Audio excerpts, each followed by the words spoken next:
Start then with that tribute. This afternoon, President Macron has led a ceremony honouring Robert Badinter, France's former Minister of Justice. He was one of the country's most respected intellectuals. He died on Friday at the age of 95. Well, Macron, during the tribute, honoured Badinter's work to end the death penalty in France, saying the dead are listening. It was not a political question. It was a question of morals. It was a case of conscience. Robert Badinter convinced. A majority voted for the law in its entirety. A majority made up of the left, joined by members of the opposition, led by Jacques Chirac. Robert Badinter won his biggest case.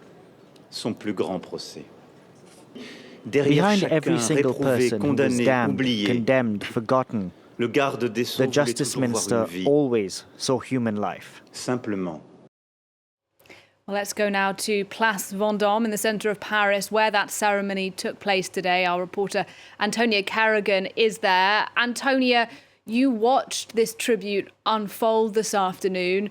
Tell us what the mood was like and perhaps what struck you about it. It was an extremely solemn, extremely serious occasion. And you could see that the audience were genuinely moved, genuinely sobered by the words they heard. And we were also shown a showreel, a sort of montage of photos and videos in key moments of Robert Badinter's life, at the end of which the audience applauded.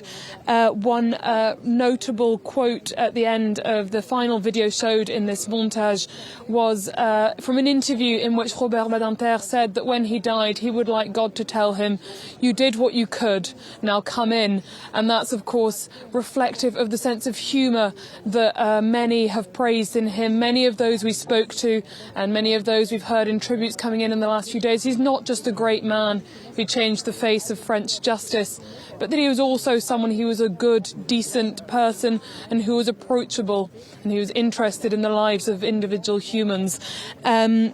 This is what was really interesting. Everyone we've spoken to today is not just a day of celebrating a great man from history, but it's also someone for whom a huge number of people have a great deal of affection.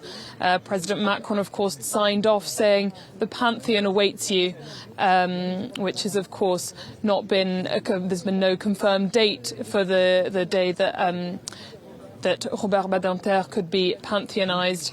But it is, of course, there is no greater tribute in the French Republic. Antonia Kerrigan at Place Vendome, thank you very much indeed.